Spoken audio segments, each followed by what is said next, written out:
ఈ రోజున మనము తెలుసుకోబోతున్నటువంటి అంశం పేరేంటంటే దేవుని రాజ్యముల గురించిన సత్యం.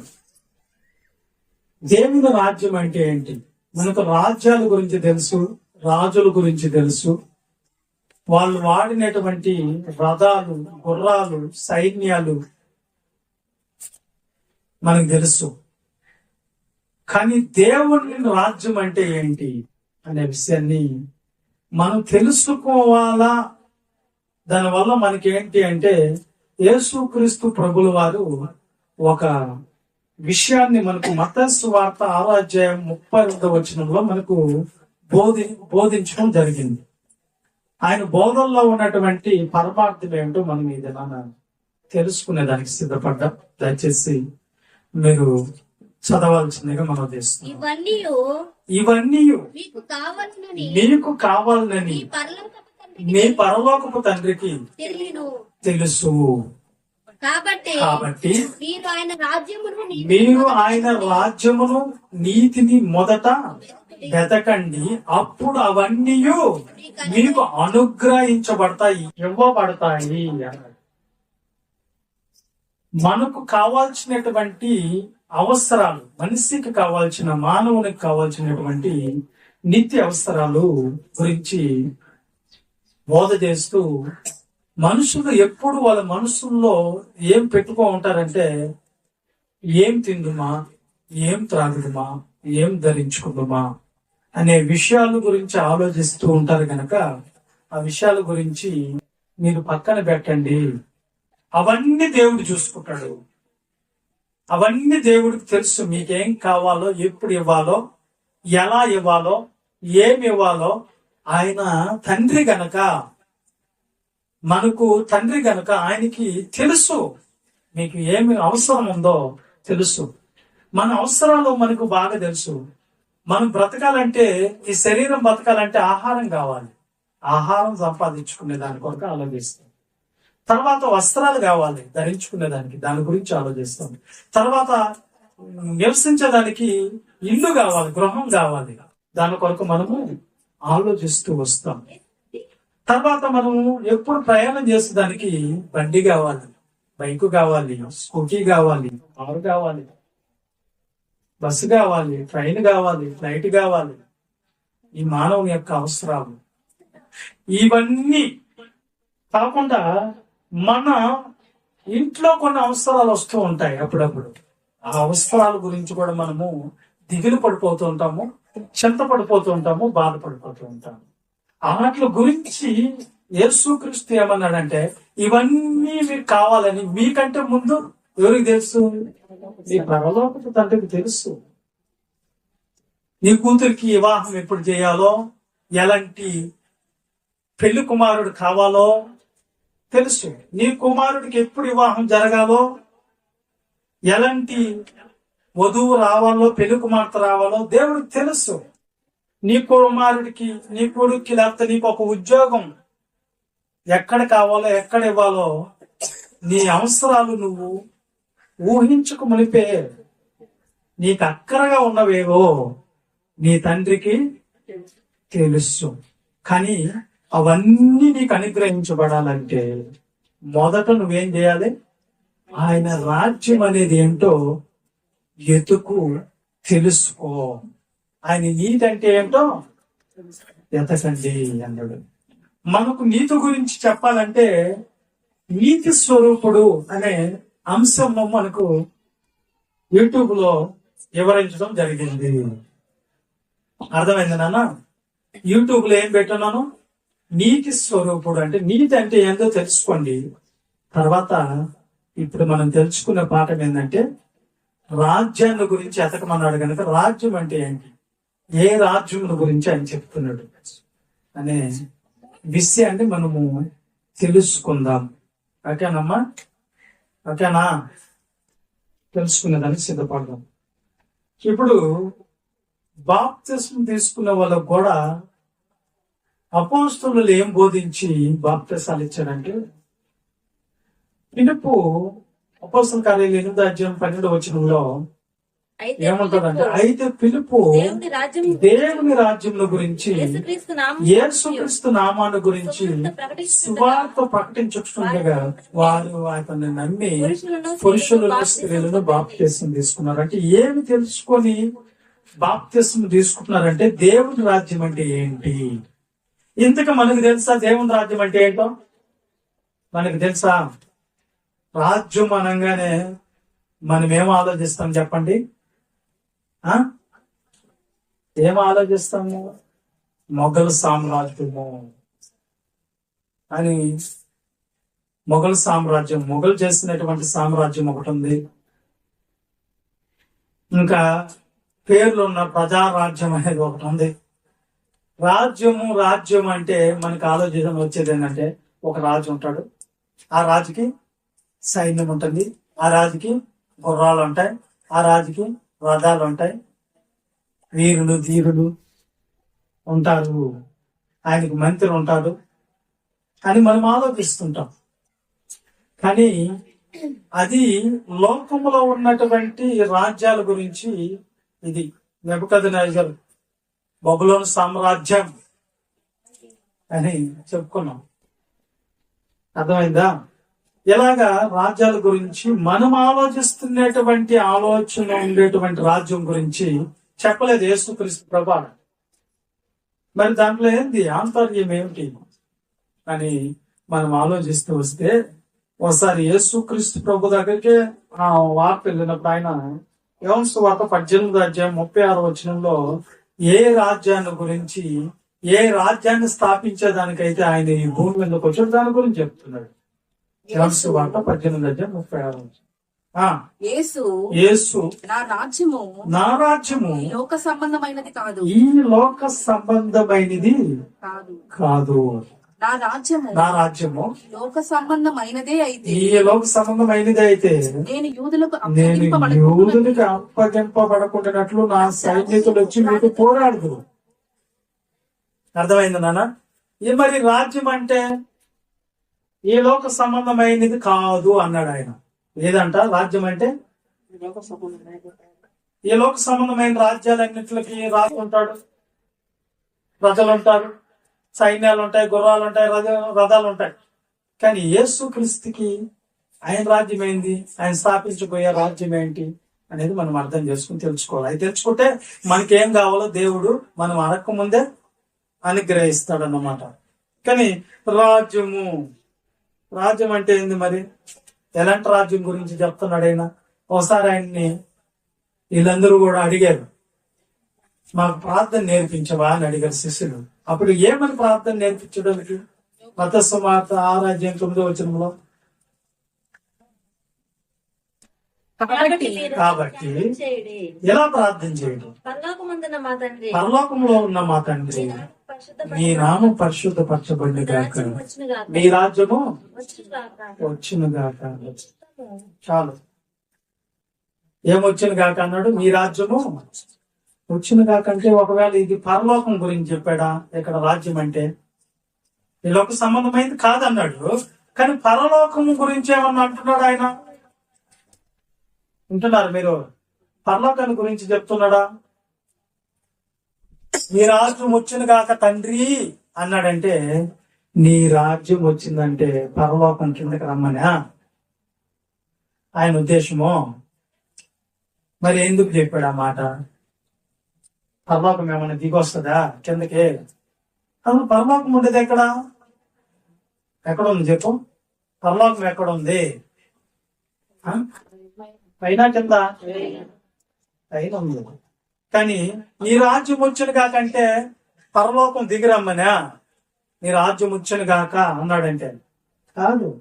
ఈ లోక సంబంధమైన మీరు ఆలోచిస్తున్నటువంటి రాజుల గురించి కాదు, ఈ లోకాల గురించి కాదు ఆయన చెప్పేది. అక్కడ రాజ్యం గురించి ఏనండి బాగా. ఇది దేని కొరకు చెప్తున్నాడంటే, పరలోకం దిగిరమ్మని కాదు, కానీ రాజ్యము అంటే అర్థం ఏలుబడి. ఏంది ఏలుబడి? ఏలుబడి అనగానే ఏలే వాళ్ళు అని అర్థం. తర్వాత పరిపాలన. విన్నాను?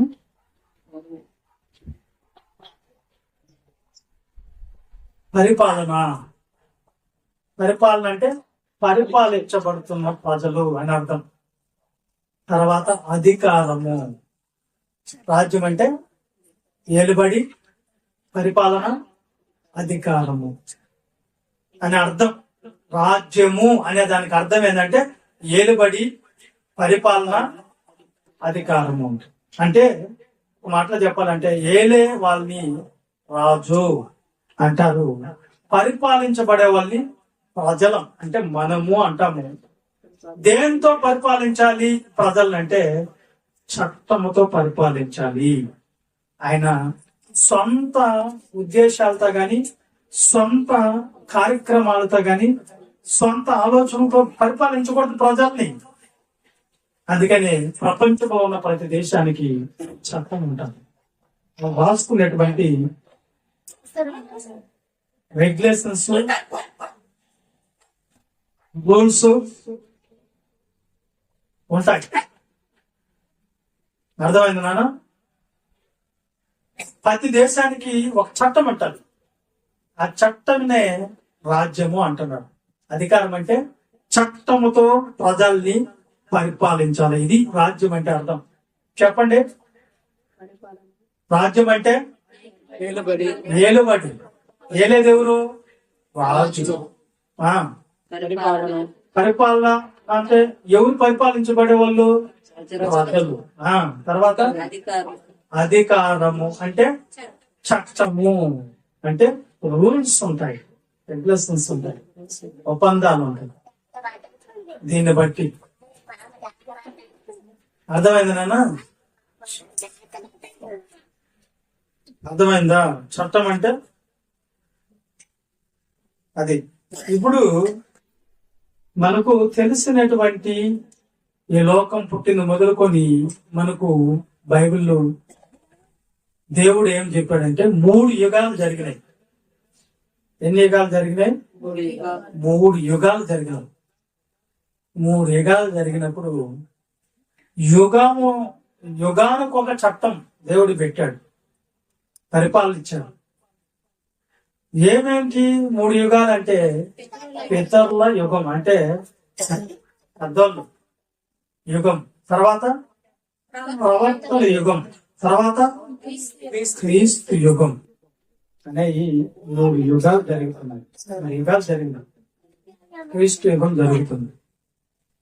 ఈ యుగాల గురించి అప్పుడు దేవుడు పెట్టినటువంటి పితరుల కాలంలో దేవుడు ఏ విధంగా పరిపాలించాడు? ఎవరిని పరిపాలించాడు? ఎవరు వాళ్ళకి రాజు పితరుల కాలంలో అంటే పితరుల కాలంలో డైరెక్ట్ గా దేవుడే వాళ్ళని ఏలేడు. అబ్రహాం ఆ కాలంలో అబ్రహాం, ఇస్సాకు, యాకోబుల కాలంలో ఎవరు ఏలుబడి చేశారంట? దేవుడే. ఏంటి అప్పుడు? ఎవరు ప్రజలు? పితరులు. రాజు ఎవరు? దేవుడు. అర్థమైందా మీకు? దేవుడే డైరెక్ట్ పాలన చేశాడు, వాళ్ళని పరిపాలించాడు పితరుల కాలంలో. అప్పుడు చట్టం ఏంటి వాళ్ళకి? కేవలము నోటి మాటే. వాళ్ళ చట్టం ఏంది? దేవుడు మాట వచ్చిందంటే దాన్ని కట్టుబడి జీవించాలి. కేవలం అదే వాళ్ళకి చట్టం. నువ్వు ఈ పండు తినొద్దు అంతే రూల్ దేవుడు పెట్టాడు. నువ్వు పండు తినొద్దు, నేను చెప్తున్నా రాజుని. తిన్నావా శిక్ష విధిస్తాను. రూల్ దేవుడే లేదు. అప్పుడు దేవుడు కుటుంబంలో ఉన్నటువంటి యజమానుడితో మాత్రమే మాట్లాడేవాడు. ఎవరితో మాట్లాడేవాడు? మాట్లాడాడు అనగానే దేవుడు మాట్లాడ్డాన్ని నువ్వే చెప్తావు కదా అన్నయ్య. మళ్ళా ఇప్పుడు ఎట్లా మాట్లాడాడంటే, ఎలా మాట్లాడతాడంటే దేవుడు ఆత్మ కనుక దేవదూతలను ఉపయోగించుకొని పంచభూతాల ద్వారా వాళ్ళకి ఆయన చేయబోయేటువంటి ఉద్దేశాలు, అయిన సంకల్పాలని తెలియజేసేవాడు. అర్థమైంది నాన్న? ఇప్పుడు పితరుల కాలంలో దేవుడే డైరెక్ట్ గా వాళ్ళని ఏలుబడి చేసుకున్నాడు. ఓకేనా? తర్వాత పితరుల కాలం తర్వాత ఏ కాలం వచ్చింది? ఏ యుగం వచ్చింది? ప్రవక్తల యుగం వచ్చింది. ఈ ప్రవక్తల యుగం ఎందుకు వచ్చింది, ఎప్పుడు వచ్చింది? అసలు దేవుడు వీళ్ళని ఎందుకు పట్టించుకోలేదు? ప్రతన్న కాలంలో ఏలేవాడు దేవుడు ఎందుకు వదిలేశాడంటే ఒక సందర్భం జరిగింది. ఈ సందర్భం ఎలా జరుగుతుందంటే, యోసేపు యాకోబుకు పుట్టాడు. యాకోబుకి ఎంతమంది కుమారులు? 12 మంది కుమారులు యోసేపు కూడా. అయితే అన్నదమ్ములందరూ కూడా ఈ యోసేపు మీద పగ కట్టి ఏం చేస్తారు? యోసేపుని ఎందుకు యోసేపు అంటే పగ అంటే, వీడు దేవుడి మీద ఉంటాడు, చెడ కార్యాల్లో ఉండడు. దేవుడు అంటే భక్తి పై ఉంటుంది, దేవుడి మీద ఉంటుంది మనసు. అందుకని దేవుడు ఒక రోజు ఆయన కళ్ళ వచ్చింది. ఆ కళ్ళలో పనమోపులన్నీ నిలబడి ఉన్నాయంట ఆయన చుట్టూ. ఈయన పనమోపు మాత్రం మధ్యలో ఉందంట. ఆ పనమోపులన్నీ ఈ పనమోపుకి ఏం చేస్తున్నాయి? నమస్కరిస్తున్నాయంట. ఈ కథ చెప్పాడు అన్నదమ్ములకి. అసలే అన్నదమ్ములకి ఈడంటే పగ. ఎందుకంటే యాకోబు గాని వాళ్ళందరూ కూడా యోసేపుని ఘనంగా అనుకుంటాడు. అరే మంచి బిడ్డ అంటే ఇలా ఉండాలరా అని చెప్తుంటాడు. అది పడదు. అందుకని యోసేపుని ఒక రోజు యాకోబు మీ అన్నలకి అన్నం ఇచ్చి రాపారా, పూట కూడా ఇచ్చి రాపాలని పంపిస్తే అరణ్యంలో వాడు వచ్చేటప్పుడు అతన్ని ప్లాన్ వేసి చంపేయాలని అన్నదమ్ములు ఆ తమ్ముడిని నీళ్ల లేని బావిలో వేసేసి పెద్ద రాయి ఎత్తి అతన్ని చంపేయాలనుకున్నాడు. ఆ టైంలో ఇంకొక ఆలోచన వచ్చింది. మరి ఈయన చంపితే మనకు ఏమొస్తుంది? ఐగుప్తు దేశాల వాళ్ళకి అమ్మేస్తాం, ఎట్టి చాకరీ వాళ్ళకని వాళ్ళకి అమ్మేశారు. డబ్బులు తీసుకుని యోసేపు ఎక్కడికి వెళ్ళిపోయాడు? ఐగుప్తులకి ఎట్టి చాకరీలు చేసేదానికి వెళ్ళిపోయాడు అన్నమాట. అర్థమవుతుందా? వినాలి మీరు. వెళ్ళినప్పుడు కొంతకాలం గడిచిపోయింది. ఇతను పెద్దోడు అయిపోయాడు. ఐగుప్తు దేశంలో దేవుడు ఒక గొప్ప స్థానాన్ని ఇచ్చేశాడు. బానిసగా పోయినటువంటి యోసేపుని గొప్పగా పెట్టేశాడు ఆ దేశంలో. కథ అంతా మీకు తెలుసు. ప్లాన్ ఆయన మీద నిందలేసింది. తర్వాత అంటే ఆయన శరసాల్లో పడ్డాడు. తర్వాత కళ వచ్చింది. ఆ కళ ద్వారా మళ్ళీ అంటే రాజు చెప్పేవాళ్ళు ఎవరు లేనప్పుడు యోసేపే దాన్ని చెప్పడం జరిగింది. అప్పుడు అంటే దేవుడు రాజు ఏం చేస్తాడంటే, సింహాసనంలో మాత్రమే నేను గొప్పవాడిని కానీ మిగతా ఎన్ని నీ చేతులకు అప్పు చెప్పేశాడు అన్నమాట. ఏమన్నా అర్థమైంది మీకు? అప్పుడు ఆయనకు ఒక మంత్రి పదవి ఇవ్వడం జరిగింది. అట్లా ఎవరికి? యోసేపుని దేవుడు ఇచ్చాడు. ఆ టైంలో కానాన్లో ఉన్నటువంటి అన్నదమ్ముళ్ళు అతన్ని నీళ్ల బావిలేసి అమ్మేశారే, అక్కడ కరువు వచ్చేసింది. కానాన్ దేశంలో కరువు. చుట్టుపక్కల ఐగుప్తిలో ఒక్కటే ధాన్యం ఉంది. ఆ ధాన్యం కోసం యాకోబు నాన్న మీ దగ్గర ఉన్నటువంటి ద్రవ్యాన్ని తీసుకొని వెళ్ళి అక్కడ ధాన్యాన్ని కొనుక్కోవాలని పంపించాడు. ఎవరిని? అన్నదమ్ములను పంపించాడు. అప్పుడు అక్కడ ఎవరు మంత్రి? ఆహార శాఖ మంత్రి ఎవరు? యోసేపే. దీనికి తెలియకుండా కాలు గదలకూడదు, కాలు గదలకూడదు అంట. అక్కడ అంత అధికారం ఉంది ఆయన కాడ ఐగుప్తుల మీద. అప్పుడు వీళ్ళు పోయినప్పుడు యోసేపు గుర్తుపట్టాడు. వీళ్ళే కదా నన్ను వాళ్ళతో కొట్టింది, ఇల్లే కదా నన్ను బావిలో వేసింది, ఇల్లే కదా నన్ను బానిసగా అమ్మేసింది అని గుర్తుపట్టాడు. కానీ వాళ్ళకైతే ఇతను తమ్ముడని గుర్తుపట్టలేకపోయాడు. అప్పుడు వాళ్ళు వచ్చినప్పుడు ఈ డబ్బులు తీసుకొని ధాన్యం కొనుక్కోమని చెప్పి మా నాన్న పంపించాడు యాకోబు అని చెప్పినప్పుడు యోసేపు ఏం చెప్తాడంటే, వాళ్ళకి ధాన్యం అమ్మేటప్పుడు కొలిచే వాళ్ళకి చెప్తాడు, వాళ్ళ ధాన్యములను వాళ్ళు తెచ్చినటువంటి ధనాన్ని వేసి వాళ్ళు తెచ్చింది మళ్ళా సంచలు అలా పంపిండి అని చెప్తాడు. అలాగే చేస్తారు. అప్పుడు వీళ్ళు ధాన్యం తీసుకొని యాకోబు దగ్గరికి తీసుకొని, నాన్న తెచ్చాం నాన్న ఇదిగో ధాన్యం అని చెప్తే ఆయన దగ్గర కళ్ళ దగ్గర ఇప్పి కింద పోసినప్పుడు వీళ్ళు ఎత్తుకొని వచ్చినటువంటి ధాన్యంతో కూడా ఏం పడ్డాయి? డబ్బులు పడ్డాయి. అప్పుడు ఈయనేమంటాడు, రే మీరు ఈ ధాన్యాన్ని దొంగతనం చేసి తీసుకొని వచ్చారు, నేను తిన్నట్టుంది, దొంగలైపోయారు మీరు, మర్యాదగా వెళ్ళి ఆ ధాన్యాన్ని ఇచ్చేస్తారమ్మంటాడు, ఆ ధనాన్ని ఇచ్చేరమ్మంటాడు. అప్పుడు మళ్ళా పోతారు. అప్పుడు యోసేపు ఏం చేస్తాడు? ఆమె చూసి అప్పుడు వాళ్ళు సాగిలు పడి, అయ్యా మేము తప్పు చేసాము మాకు తెలియదు అన్నప్పుడు, నేనేనరా మీ తమ్ముడిని నన్ను బానిసగా అమ్మేశారు, కానీ దేవుడైతే మీరు అన్యాయం చేస్తున్న నాకైతే ఏం చేశాడు? దేవుడు న్యాయం జరిగించాడు. పక్షంగా ఉన్నాడు. కాబట్టి ఇందును బట్టే మనుషులు ఏమన్నా మనిషి చెయ్యాలనుకుంటే కీడి చేసే ప్రతి కీడిని దేవుడు నాకు దీవెనగా మార్చగలడు అని చెప్పి నిరూపించి, అప్పుడు యోసేపు ఏం చేస్తాడంటే, నేనున్నాను కదా ఐగుప్తులో, మన వాళ్ళందరినీ తీసుకొని వచ్చేయండి, కానాన్ నుంచి కరువు వచ్చిందని చెప్పి వాళ్ళందరిని తీసుకొని వచ్చి దాదాపు 70 మంది ఆడతారు అక్కడ. వాళ్ళు అభివృద్ధి పొంది ఏసేపు ఉన్నంత వరకు బాగా ఏం సంపాదించుకుంటారు, ధనాన్ని బాగా సంపాదించేస్తారు. ఏసేపు ఉన్నాడు కదా, వాళ్ళకాల బాగా వజ్రాలు, ముత్యాలు, హారాలు అన్ని సంపాదించుకుంటారు, బంగారం అంతా వస్తుంది. అప్పుడు ఏసేపు చనిపోతుంది. కొంతకాలం తర్వాత ఇల్లు పెరుగుతారు, ఐగుప్తు జనాభా పెరుగుతుంది ఐగుప్తులు. అప్పుడు ఏసేపుని ఎరగని ఒక రాజు ఏనాడు ఐగుప్తుని ఏలేదానికి వస్తాడు. అప్పుడు ఈయన చూసినప్పుడు ఐగుప్తులు ఎవరు, ఇశ్రాయేలీలు ఎవరు, యూదులు ఎవరు, వీళ్ళందరూ యాడ్ నుంచి వచ్చారు. అసలు ఏందిరా, మన దేశానికి వచ్చి మన ప్రజల కంటే కూడా వీళ్ళు సుఖభోగాలు అనిపిస్తున్నారేంటి, అసలు ఏంటి కథ అని తెలుసుకుంటే వాళ్ళని ఏసేపు బానిసగా వచ్చి వాళ్ళందరినీ ఇక్కడ తీసుకొని వచ్చి కొన్ని గొప్ప చేసేసాడు. ఆహా, నేను ఒప్పుకుందాన్ని. మీరేం చేస్తారంటే ఏ దాని కొరకైతే వాళ్ళు వచ్చారో బానిసగా అదే పనులు చేపించి వాళ్ళ దగ్గర ఉన్న బంగారు, వజ్రాలు, ముత్యాలు అన్ని పెరికేసుకున్నారు, తీసేసుకొని వీళ్ళని ఎట్టి చాకరీలు చేపించాడు. అదే మనం వింటాం. గర్భిణీ స్త్రీలతో కూడా మట్టి తొక్కటము, ఇటుకలు చేయటము, పొలాలని వడ్లు దొల్లగొట్టటము చేస్తారు. ఏనా అర్థమైంది నేను చెప్పే స్టోరీ అంతా? అర్థం అవుతుందా, అర్థం కాలేదా? చెప్పండి.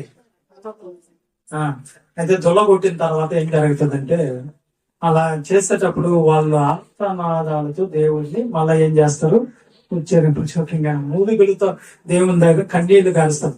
వినాలేడా? కన్నీళ్లు కార్చినప్పుడు అప్పుడు మళ్ళా దేవుడు ఏం చేస్తాడంటే మోసే అని ఎన్నుకొని అప్పుడు మళ్ళా వీళ్ళు ఏం చేస్తాడు, ప్రవక్త ద్వారా విడిపిస్తాడు. ఎందుకు ఇదంతా చెప్పుకున్నామంటే, వీళ్ళకి అన్ని కలిగి ఉన్నప్పుడు ఎవరిని మర్చిపోయారు అక్కడ? ఏదే దేవుణ్ణి మర్చిపోయారు. బంగారు, వజ్రాలన్నీ వచ్చాయి గుర్తులు చేసేటకే, ఇంకేముంది నాకు అన్ని సుఖ సౌకాలు అనుకొని దేవుణ్ణి మర్చిపోయారు. మళ్ళా ఎప్పుడైతే కష్టాలు వచ్చినాయో అప్పుడు దేవుడా అని మళ్ళా వచ్చాడు. అంటే మనిషి చూడు ఎలాంటి నీచమైన బుద్ధితో ఉంటాడు. మనకు బాగా లేకపోయింది, మనకు అవసరం వస్తే దేవుడు ఆపద మొక్కులు మొక్కుతాం, అవసరం లేనప్పుడు దేవుడి దగ్గరికి ఏం పోతాంలే అంటాం. అంతే కదా? ఏదన్నా బాగా లేకపోతే వచ్చింది అనుకోండి, అప్పుడు ఎవరు గుర్తుకొస్తారు మనకు? గుడ్డల్లో పట్టేసింది దేవుడు, చచ్చిపోతుంది నాయన, దేవుడా ఇంక నేను ఎక్కడే దేవుడి దగ్గరికి వస్తా. కొంచెం బాగా అయిపోదు, దాని గురించి ఆలోచనే ఉండదు.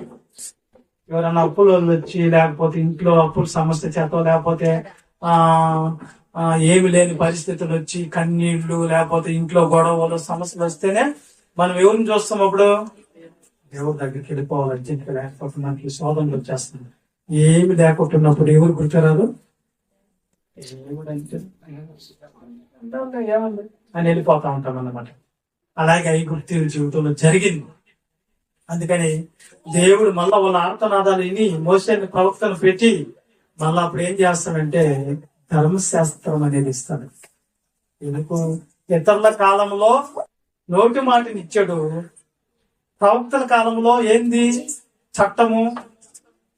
అప్పుడు కూడా ఎవరు ఏలుబడి చేస్తున్నారు? ప్రవక్తల కాలంలో ఎవరు ఏలుబడి చేస్తున్నారు? కొంతకాలం దేవుడు ఏలుబడి చేస్తున్నప్పుడు ప్రజలు ఆయన మీద కూడా రివర్స్ అయ్యారు. ఏమన్నా ఎవరమ్మా రివర్స్ అయింది? సమయలు ప్రవక్త ఉన్నప్పుడు వాళ్ళు ఏమడిగారు తెలుసా?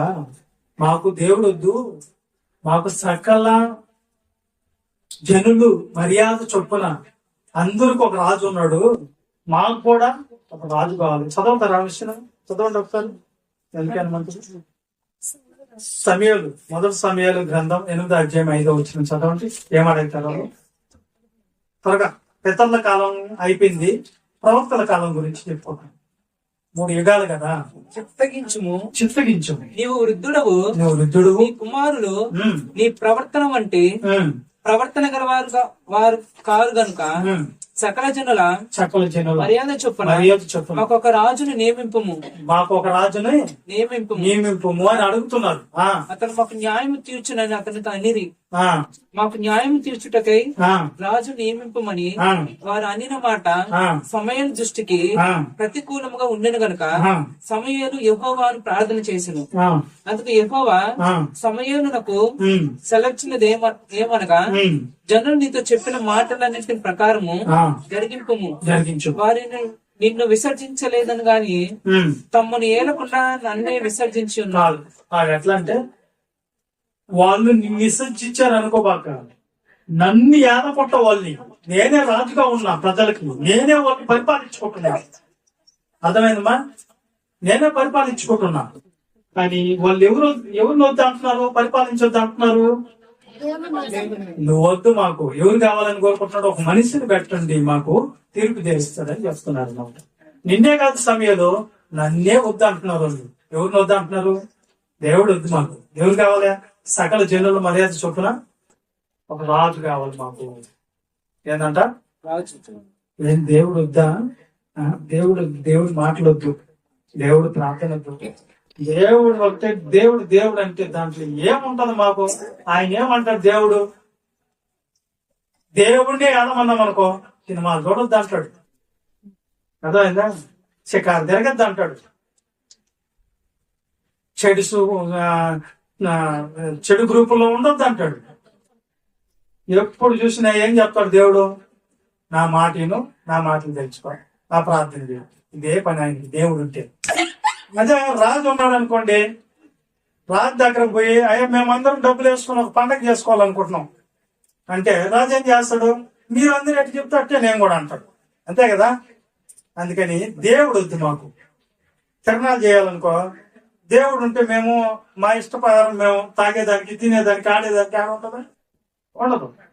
కాబట్టి దేవుడు వద్దు మాకు. ఎవరు కావాలి? మనిషి అనుకో, మేము తిన్నాం ఆడతాం అయ్యా అంటే సరే మీ ఇష్టం అంటాడు. అర్థమైందా? అందుకని దేవుడు బాధపడ్డాడు. సమయాలు నిన్నే కాదు విసర్జించింది, నన్ను కూడా వద్దు అంటున్నారు. నేను కూడా రాజు వద్దు అంటాను, నేను పరిపాలించొద్దు అంటే వాళ్ళు. అసలు మన జన్మ కారణం ఎవరు? మనల్ని పుట్టించింది ఎవరు? దేవుడు. పుట్టించుని ఉన్నారు మాకొద్దు ఆయన అంటే వద్దు అంటున్నారు అంట. చూసారు అంత నీచానికి దిగబడ్డారు తెలుసు. అందుకనే దేవుడు సరేనని చెప్పి సౌలుని రాజుగా పెట్టాడు. సరే ఆయన మనసు మళ్ళా చెడిపోతే మధ్యలో చెడిపోతుంటారు. మంచిగా స్టార్టింగ్ లో మంచి మనసుతోనే ఉంటారు, మధ్యలో ఏమైపోతున్నారంటే చెడిపోతున్నారు, మధ్యలో చెడిపోతున్నారు. అందుకని కొంతమంది ఏంటంటే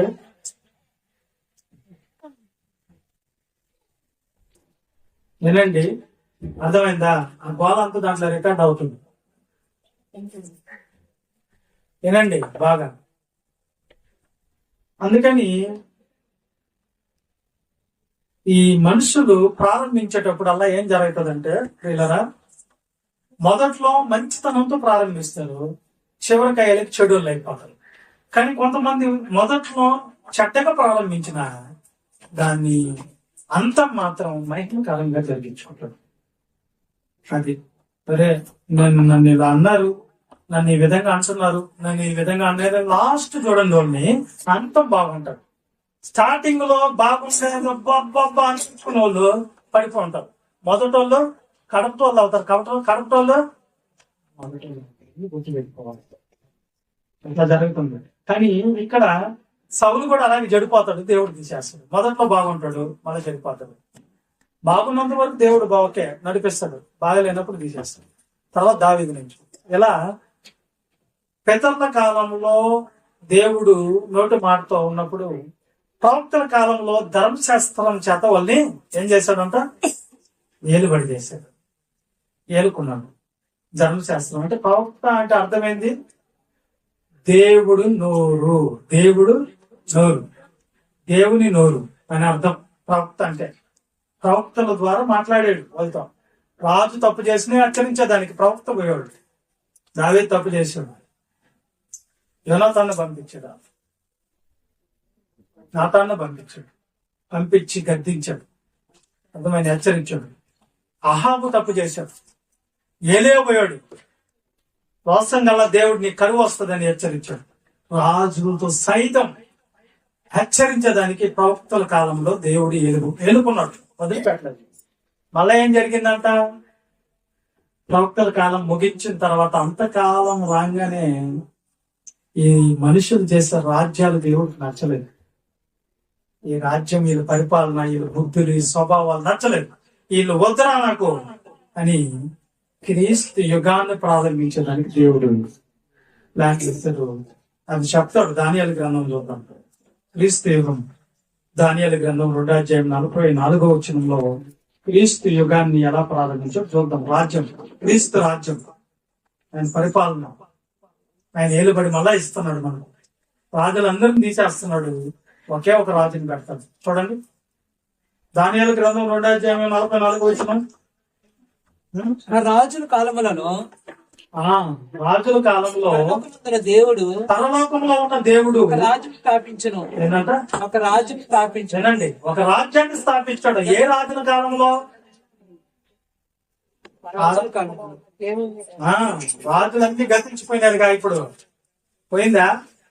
ఓకే, రాజుల కాలంలో పరలోకంలో ఉన్న దేవుడు ఒక రాజ్యాన్ని స్థాపిస్తాడు. రాజ్యం అనగానే, స్థాపిస్తాడు అనగానే అందరినీ ఒక రాజు అయిపోతాడని కాదు దాని అర్థం. లేరా అర్థం చేసుకుంటున్నారా? రాజు అనగానే ఏమని అర్థము? ఏలుబడి, పరిపాలన, అధికారం. ఆయన ఏలుకోవాలని మనల్ని. ఆ రాజుల కాలంలో దేవుడు ఏం చేశాడంట? ఒక రాజ్యాన్ని స్థాపిస్తాడు. ఏంది ఆ రాజ్యం? చూడండి, దానికి ఎన్నటికి నాశనము కలగదు. నాశనం. ఈ రాజులందరూ పోతాయి, శాశ్వతం కావు, స్థిరం కావు. కానీ దేవుడు ఒక రాజ్యాన్ని స్థాపిస్తున్నాడంట. ఆ రాజ్యాన్ని, దానికి అంతం లేదంట, శాశ్వతమైంది. ఆ రాజ్యము దానికి పొందిన వారికి గాక చెందదు, మరి ఎవ్వరికి చెందదు. అది ఎవరైతే కావాలనుకుంటారో, యేసుక్రీస్తు దగ్గరకు వచ్చి కావాలనుకుంటారో వాళ్ళకి తప్ప ఇంకెవరికి లేదు. అది ముందు చెప్పిన రాజ్యములన్నిటినీ పగలగొట్టి నిర్మూలన చేయను గాని యుగ యుగముల వరకు నిలుచును. చూడండి అక్కడ ఏముందంటే బైబిల్లో ఈ రాజ్యాలన్నిటిని కంటే కూడా ఒక రాజ్యం స్థాపించబడుతుంది. అది ఎన్నటికీ అంతం లేనిది. తర్వాత ఏం చేస్తుందంట? అది చదివింది మ్యాటర్ ఏంటది? రాజ్యాన్ని ఎవరు పగలగొట్టలేదు, యుగ యుగాల వరకు యుగాలు నడుస్తుంది. ఎంత ఇప్పటికీ అది అంతం కానిదంట. ఎవరు దాన్ని ఆపలేరంట, ఎవరు దాన్ని అడ్డుకోలేరంట. ఆ రాజ్యము యుగ యుగాలు ఉంటదంట, దానికి నాశనం లేదంట. అర్థమైందా? దినాన ఎంతో మంది ఈ యొక్క క్రీస్తు రాజ్యాన్ని ఆపేదానికి ప్రయత్నాలు చేస్తూనే ఉన్నారు. యేసుక్రీస్తు నమ్ముకోకూడదు, యేసుక్రీస్తు దగ్గరికి ఎవరు వెళ్ళకూడదు అని అనేక దగ్గరలో అనేక హింసలు జరిగినాయి. ఆ రాజ్యం విస్తరిస్తుందని చెప్పి యేసుక్రీస్తు ప్రభుని ఏం చేశారంట? చంపేయాలి. దీన్ని చంపేస్తే ఇంతటితో భూస్థాపం అయిపోద్ది. యేసుక్రీస్తు మాట్లాడుకున్నారు, యేసుని చంపారు. ఎంతమంది లేచారు? 1000 మంది లేచారు వాళ్ళ క్రైస్తవులుగా. ఆగిందా? యేసుక్రీస్తు రాజ్యం ఆగిందా? ఆగలేదు కదా? ఆగిందా? ఆగలేదు. యేసుక్రీస్తు రాజ్యము అంతం లేదు. ఎన్ని సామ్రాజ్యాలు ప్రపంచాన్ని అంతా పరిపాలించింది? ఎన్ని సామ్రాజ్యాలు ఉన్నాయంటే 4 సామ్రాజ్యాలు ఉన్నాయి. అంటే ప్రపంచంలో దేశాలన్నీ ఒకడే రాజు ఏలుబడి చేశాడు. ఆ సామ్రాజ్యాల పేరు ఏంది చెప్పండి?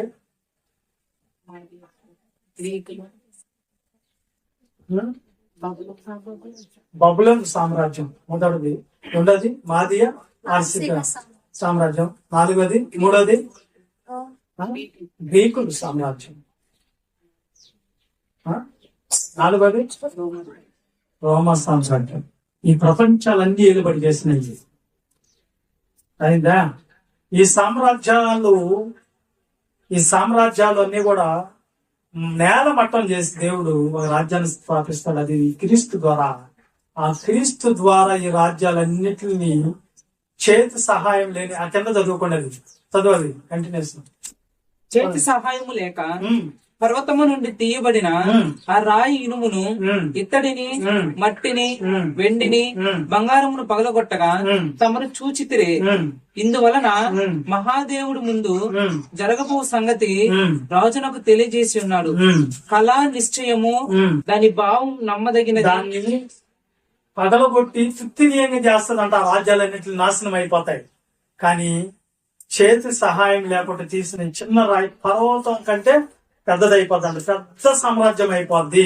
ఎవరిదది? క్రీస్తు సామ్రాజ్యం అయిపోద్ది. ఈ రోజున క్రీస్తుని చంపితే ఆగిపోతే క్రైస్తవత్వం అనుకున్నారు. ఆగల దేశాలకు వెళ్ళిపోయింది అది. ఈ దినాన ప్రపంచంలో హైయెస్ట్ సంఖ్య ఎవరంటే క్రిస్టియన్. తర్వాత శిష్యులను చంపారు. ఆగిందా? ఆగలేదు. ఇంకా ప్రబలింది. క్రైస్తవుని నువ్వు డామినేషన్ చేసే కొలది ఇంకా ఎదగటానే వస్తుంది. మన ఊర్లో ఎవరు లేదు, ఒక్క అవ్వ పోయేది ఊరు నుంచి. అవ్వని చూసి నేను నవ్వుకున్నవాడిని. నడవలేకపోతుంది. ఎందుకంటే ఏసయ్యా ఏచయ్యా అనుకుంటా బాబు. ఈ రోజు ఎంతమంది అయిపోయాను ఇక్కడ. ఎవరిదంటే దేవుడి సామ్రాజ్యం. ఈ రోజున క్రీస్తు ఎవరు అంటే, క్రీస్తు అంటే అభిషిక్తుడు, యేసు అంటే రక్షకుడు, క్రీస్తు అంటే అభిషిక్తుడు. అంటే అభిషిక్తుడు అంటే రాజు. ఈ రాజ్యానికి రాజు. ఏ రాజ్యానికి? స్థాపిస్తున్నటువంటి రాజ్యానికి రాజు ఆయన క్రీస్తు. ప్రతి వాణి మోకాలు క్రీస్తు నామములు, యేసు నామములో ప్రతి నాలుక ఆయన ఒప్పుకున్న. ఎప్పుడు ప్రపంచం మారాలి. దేవుని వాక్యాలు ప్రతి ఒక్కరు మారాలి. తప్పదు. మారాలి లేకపోతే చావాలి. ఈ రెండు జరుగుతాయి ఇక్కడ భూమి మీద. ప్రపంచం అంతా మారుతుంది. ఈ రోజు యేసుక్రీస్తు ఆ దేశపోడు ఈ దేశపోడు అన్న ప్రతి దేశంలో క్రిస్టియన్ ఉంది. ఇంత దూరం ఎలా వచ్చింది? ఎక్కడో యేసుక్రీస్తు అంటే దేవుడు వాగ్దానం, దేవుడు ఉద్దేశం నెరవేర్పు జరుగుతుంది. ఈ రోజున ప్రపంచమంతా కాంటాక్ట్ చేయగలిగి మీకు ఎవరు కావాలని ఓట్ల ఎలక్షన్ పెట్టగలిగితే ఏ బొమ్మ మీద ఎక్కువ ఓట్లు పడతాయంటే యేసుక్రీస్తు బొమ్మ మీదే ప్రతి ఓటు పడుతుంది. అప్పుడు హైయెస్ట్ ఎవరు? మరి రాజు కదా ఆయన. మరి రాజే అంతమందిని సంపాదించాడంటే ఏంది? ఈరోజు నిన్ను బైబిల్ తీసుకొట్టి నన్ను కూడా తీసుకొని వచ్చాడు. యేసుక్రీస్తు అంటే గిట్టుబడి కాదు నాకు. అలాంటి వాళ్ళని తీసుకొని వచ్చాడంటే దేవుడి సంకల్పం తప్ప ఇంకేముందో మనకు జీవితంలో. చూడండి, నేను వచ్చి కూర్చుంటావు నువ్వు అసలు మనం లోపడతాం ఎవరికన్నా. ఇప్పుడు ఎలా కూర్చున్నావు? దేవుడు సంకల్పంలో నిన్ను ఉద్దేశించాడు, తీసుకొని వచ్చాడు, కూర్చోబెట్టుకున్నాడు. నువ్వు కావాలి అని ఆయన కోరుకున్నాడు అన్నమాట. ఓకే, ఇప్పుడు ఈ రాజ్యము వచ్చిన కాక అన్నాడు కదా. మొత్తానికి ఆ రాజ్యం వచ్చిందా రాలేదు? ఇప్పుడు మార్క్స్ వార్త 9వ అధ్యాయం మొదటి నుంచి ఫాస్ట్ గా చదవన్నా. 5-10 నిమిషాలు అయిపోవాలి. మరియు ఆయన ఇక్కడ నిలిచి ఉన్న వారిలో దేవుని రాజ్యము ఒకడు దేవుని రాజ్యము బలముతో వచ్చుట చూచు వరకు మరణము రుచి చూడదని నిశ్చయంగా మీతో చెప్పుచున్నాను.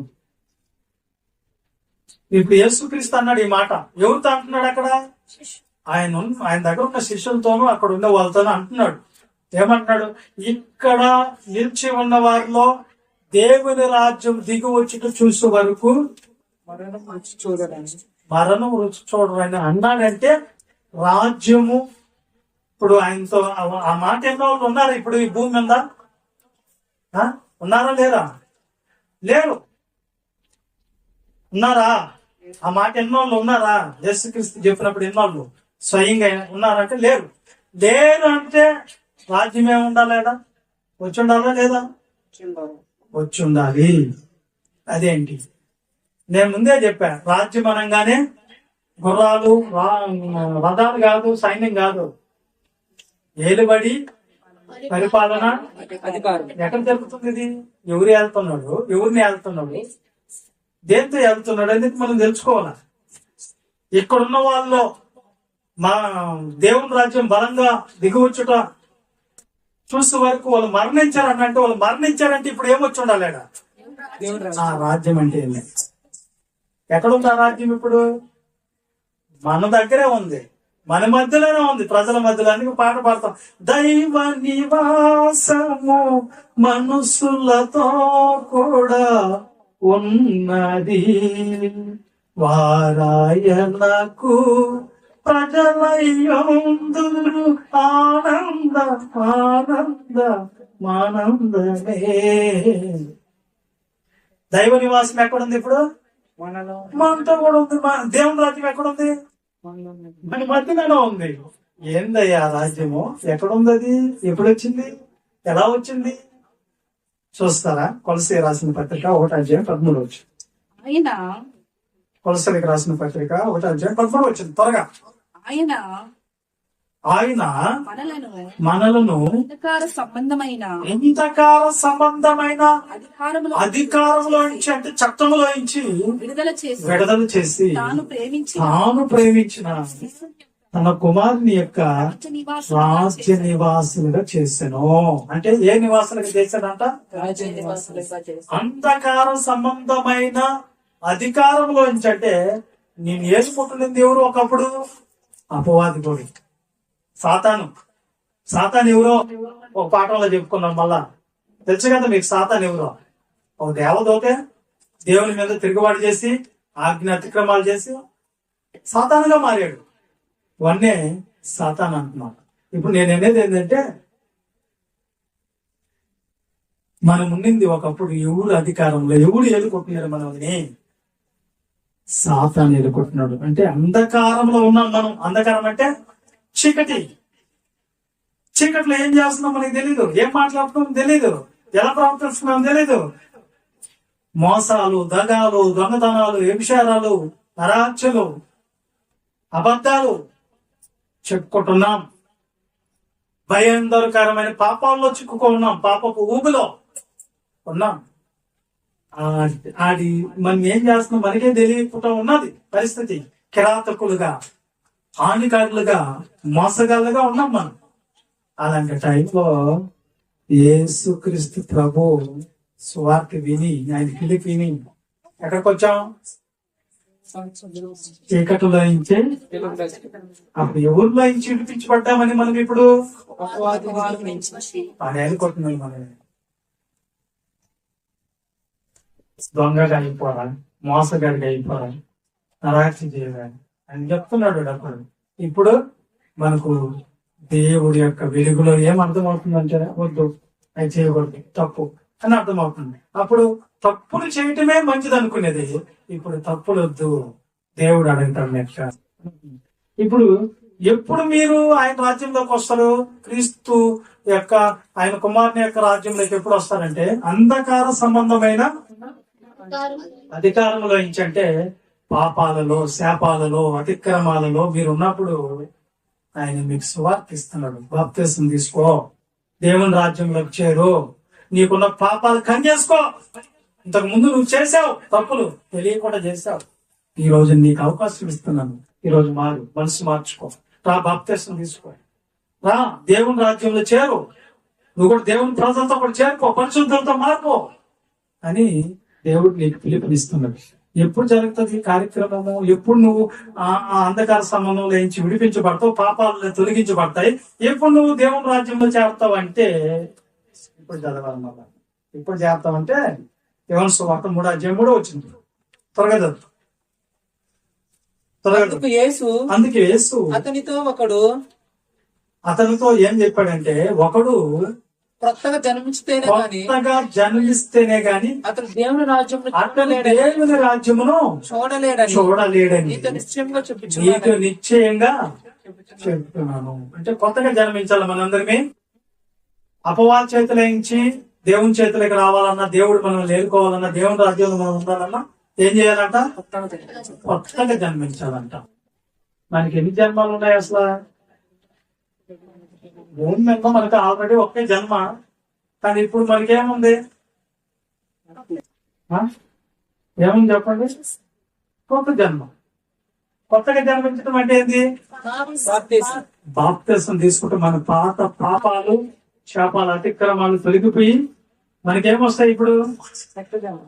కొత్త జన్మ వస్తేనే కానీ మీరు దేవుని రాజ్యంలో చేరాలంటే. ఇప్పుడు రాజ్యం అనగానే ఇప్పుడు ఏంటది? సంఘము. బాప్తిసం తీసుకున్న వాళ్ళు ఏం చేస్తారు?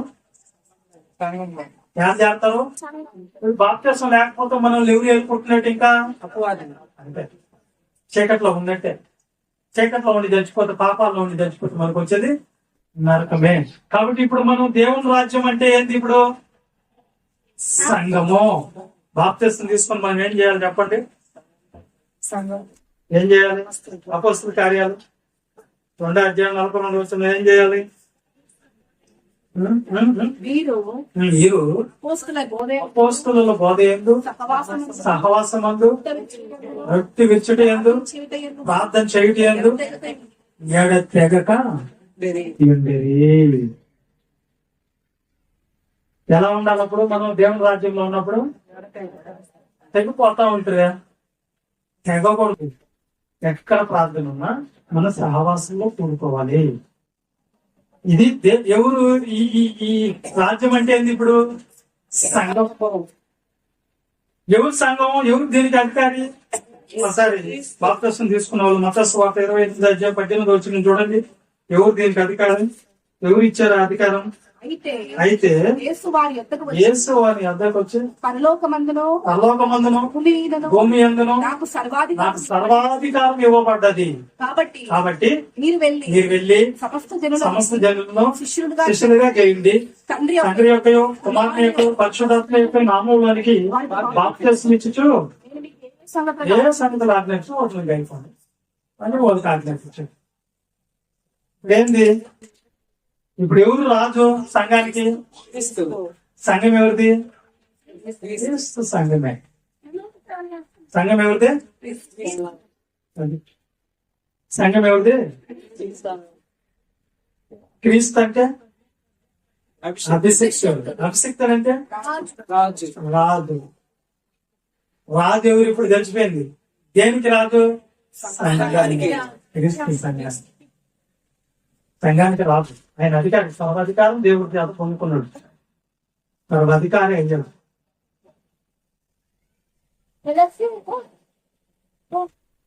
అర్థమైందా నాన్న? అర్థమైందా? పొందుకున్నాడు. ఇప్పుడు ప్రజలు ఎవరు దాంట్లో? సంఘంలో బాప్తిస్మం తీసుకున్న వాళ్ళు తండ్రి, కుమార, ఆయన లేదు కాబట్టి ఇట్లా అన్నింటిలో ఎవరు ఎంచుకోలేదు. మనం అలా ఉండాలి. దాంట్లో కూడా తండ్రి, కుమార, పరిశుద్ధ ఆత్మలో కొన్ని సంఘాలు ఒక్కరిని ఒప్పుకుంటున్నారు. యేసు ఒక్కడే అని ఒప్పుకుంటున్నారు. యేసు ఒక్కడే కాదు. కొన్ని సంఘాలు మాది యేసు సంఘం అండి, యేసు ఒక్కడేనండి అంటారు. కొంతమంది యేసు నామములో బాప్తిస్తారు. కొంతమంది మాకు యెహోవా ఒక్కడే అండి అంటే ఒక్కడే అండి, ఇంకా ఎవరొద్దు అంటారు. కొంతమంది మరి పరిశుద్ధాత్మ సంఘం అంటారు. అవన్నీ తప్పే. ముగ్గురును ఒప్పుకోవాలి. నువ్వు తండ్రి, కుమారుడు, పరిశుద్ధాత్మను ఒప్పుకోవాలి. ఆ సంఘమే కరెక్ట్. అలా క్రియాకంటే బాగానండి. వినండి. కాబట్టి ఇక్కడ ఏమంటున్నాడంటే సర్వాధికారం పొందుకున్నాడు. దీనికి ఆయన అభిషిక్తుడు అయ్యాడు. రాజు ఆయన ఏలుకుంటున్నాడు. ఇప్పుడు ఎన్ని సంఘాలు ఉన్నాయో ఆ సంఘాలన్నీ ఎవరివి? ప్రజలు ఎవరు? బాప్తిసం తీసుకున్న వాళ్ళందరూ ఆయన ఏలుకున్న ప్రజలు. చట్టం ఏంటి? చట్టం పరిపాలనతో ఏ దాంతో పరిపాలించాలి? చట్టం. అధికారం అంటే చట్టంతో పరిపాలించాలి రాజు. చట్టం ఏంది? కొత్త నిబంధన కన్నా చట్టం. దానికి ఎవరైతే లోబడతారో దాని ప్రకారంగా ఆయన పరిపాలిస్తారు. పరిపాలించిన తర్వాత ఏంది? మళ్ళా ఈ లోకంలో క్రీస్తు సంఘాలు అవుతాయి. సంఘం అయిపోద్ది. తర్వాత సంఘం అయిపోయిన తర్వాత మళ్ళా మనకు తర్వాత ఏంటంటే మళ్ళా ఈ రాజ్యాన్ని తీసుకొని తండ్రి కప్పు చెప్పేస్తారంట. ఒకసారి చదువుకొని ముగించుకోండి. మొదటి కొరింథీ పత్రిక 15వ అధ్యాయం 24వ వచనం. చదువు ముగించుకోండి, అయిపోయింది. అటు తరువాత తర్వాత ఆయన సమస్తమైన ఆధిపత్యమును, ఆయన సమస్త ఆధిపత్యమును, సమస్తమైన అధికారమును, బలమును కొట్టివేసి తండ్రి అయిన దేవునికి తండ్రైన దేవుడికి రాజ్యం అప్పగించు రాజ్యాన్ని అప్పగిస్తాడు. మన అందరికి తీసుకుపోయి ఎవరికి అప్పు చెప్తాడు? ఇంకా నేను సంపాదించిన వాళ్ళందరూ నీ దగ్గర తీసుకొని వచ్చా. అప్పుడు అంతం వచ్చు. అప్పుడు ఏమొస్తుంది? అంతే వస్తుంది. దేవుడు ఎక్కడ ఏలుబడి చేస్తున్నాడు? ఇప్పుడు సంఘంలో ఉండేవాళ్ళు ఏలుబడి చేస్తున్నాడు, బయట ఉండేవాళ్ళని కాదు. సంఘంలో ఉండండి. సంఘంలో ఉండేవాళ్ళకి దేవుడి యొక్క నివాసం తోడుగా ఉంటది. ఓకేనా? అర్థమైంది? ఇప్పుడు అర్థమైందా? ఇప్పుడు ఆ మొదటిది చదవండి, మూలవాక్యం. మొదట ఎన్ని కావాలని మీ తండ్రికి తెలుసు, నీతిని రాజ్యము నీతిని రాజ్యాన్ని మొదట వెతకండి, అప్పుడు ఇవన్నీ మీకు కావాలి. ఇవన్నీ రావాలంటే ముందు మీరు ఏం చెప్తారా? తెలుసుకున్న వాళ్ళు ఇంకా నాకు అన్నీ వచ్చేస్తాయి అనుకుంటామా? కాదు. సంఘం అంటే ఏందో తెలుసుకోవాలి. మళ్ళా నెక్స్ట్ అది ఏంటది? సంఘం అంటే ఏంటి? సంఘంలో ఏం చేస్తే దేవుడు మనకి దేవుని ఇస్తాడు. ఓకే.